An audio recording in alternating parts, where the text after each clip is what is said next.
పాలకూర ఉల్లిపాయతో కమ్మని వంటకం చేసుకుందాం రండి. Welcome to my channel Madhura Smriti. Cook healthy, eat healthy and stay healthy. 2 పెద్ద కట్టలు పాలకూరను తీసుకొని శుభ్రంగా కడిగి ఆరబెట్టండి.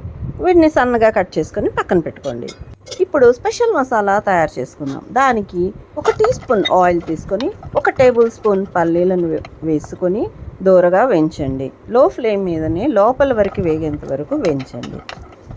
ఇప్పుడు 1 టీ స్పూన్ శనగపప్పు, 1 టీ స్పూన్ మినపప్పు కూడా వేసి ఇదంతా లో ఫ్లేమ్ మీదనే మంచి సువాసన వచ్చేంత వరకు ఫ్రై చేయండి. ఇందులోనే 1 టీ స్పూన్ ధనియాలు వేసి 1 నిమిషం పాటు ఫ్రై చేసి, అలాగే 1 టేబుల్ స్పూన్ జీలకర్ర, 5-6 పచ్చిమిరపకాయలు కట్ చేసి వేయండి. అలాగే ఒక 10 వెల్లుల్లి రెబ్బల్ని పీల్ చేసి వేయండి.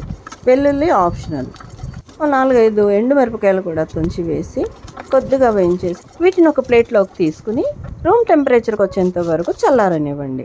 ఇప్పుడు అదే ప్యాన్లో 2 టేబుల్ స్పూన్ ఆయిల్ తీసుకొని వేడి చేసి, ఇక్కడ నేను కోల్డ్ ప్రెస్డ్ పల్లి ఆయిల్ తీసుకున్నానండి. మీకు కావాల్సినది తీసుకోండి. ఇందులో కట్ చేసి పెట్టుకున్న ఉల్లిపాయ ముక్కల్ని వేసుకోండి. ఇక్కడ నేను 3 మీడియం సైజు ఆనియన్స్ తీసుకున్నాను. ఇవంతా కూడా బాగా వేగేంత వరకు కొద్దిగా ఉప్పు వేసి లో టు మీడియం ఫ్లేమ్లోనే ఫ్రై చేయండి. ఉల్లిపాయలు ఎక్కువ వేయడం వల్ల పాలకూర కర్రీకి స్వీటెస్ట్ టేస్ట్ వచ్చి చాలా రుచిగా ఉంటుందండి. ఉల్లిపాయలు చక్కగా ఫ్రై అయ్యండి. ఇప్పుడు ఇందులో 1 టీ స్పూన్ అంతా చింతపండును నానబెట్టింది వేసుకొని మరో నిమిషం పాటు ఫ్రై చేసేసి స్టవ్ ఆఫ్ చేసి చల్లారనివ్వండి.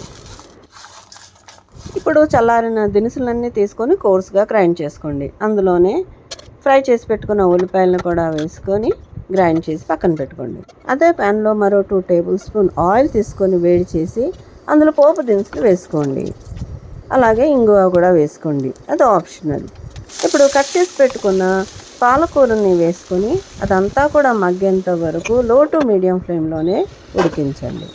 ఇందులో లభించే vitamin C and antioxidants మన రోగ నిరోధక శక్తిని మెరుగుపరుస్తుంది. ల్యూచిన్ అండ్ జియాంతిన్ అనే కాంపౌండ్స్ కంటి జబ్బులు రాకుండా, అలాగే క్యాట్రాక్ట్ రాకుండా కంటి ఆరోగ్యాన్ని బాగు చేస్తుంది. పాలకూర ఆల్మోస్ట్ ఉడికిందండి. ఇప్పుడు కొద్దిగా ఉప్పు వేసి మరో 2-3 నిమిషాలు ఉడికించండి, లేదా నీరంతా ఇంకిపోయేంత వరకు ఉడికించండి. చిటికెడు పసుపు కూడా వేసి కలిపి మూత పెట్టి సిమ్లోనే ఉడికించండి.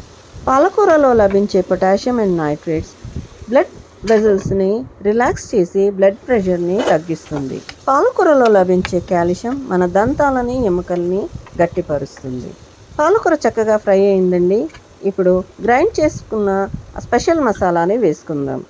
పొడి మసాలా యాజ్ వెల్ యాజ్ ఉల్లిపాయ మసాలా అంతా కూడా వేసుకొని కొద్దిగా నీళ్ళు పోసుకొని చక్కగా కలుపుకొని మరో 2-3 నిమిషాల పాటు ఉడికించండి, లేదా నూనె తేలేంత వరకు ఉడికించండి. పాలకూరలో anti inflammatory and antioxidant properties ఇన్ఫ్లమేషన్ని తగ్గించి సెల్ డ్యామేజ్ నుంచి కాపాడుతుంది.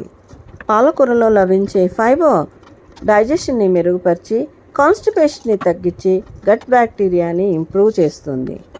కర్రీని మధ్యలో తిప్పుకుంటూ అడుగంటకుండా నూనెంతా తేలేంత వరకు ఉడికించండి. ఒకసారి ఉప్పు కారం చూసుకొని మీకు కావాల్సినట్లుగా అడ్జస్ట్ చేసుకోండి. కూరలు కట్ చేసేటప్పుడు చాలా ఉన్నట్టుగా కనిపిస్తుందండి, అది ఉడికేటప్పటికి చాలా కొద్దిగా అయిపోతుంది వాల్యూమ్లో. కాబట్టి ఎప్పుడైనా సరే ఉప్పుని, కారాన్ని మీ రుచికి తగ్గట్టుగా చెక్ చేసుకునే వేసుకోండి. ఆయిల్ సపరేట్ అవుతుందండి అంటే curry is almost ready. Stove switch off చేసి వేడిగా రోటీలోకి, అన్నంలోకి, చపాతీలోకి, పూరీలోకి సర్వ్ చేసుకోండి. పిల్లలకి లంచ్ బాక్స్లో కూడా చాలా టేస్టీగా ఉంటుంది అండ్ కంఫర్టబుల్గా, సూతింగ్గా ఉంటుందండి రెసిపీ. పిల్లలు, పెద్దలు అందరూ ఇష్టపడే విధంగా ఇలా ట్రై చేసి చూడండి. ఈ హెల్దీ రెసిపీని లైక్ చేయండి, షేర్ చేయండి. మరిన్ని ఇంట్రెస్టింగ్ అండ్ హెల్దీ రెసిపీస్ కోసము నా ఛానల్కి సబ్స్క్రైబ్ చేసుకోండి. Thanks for watching.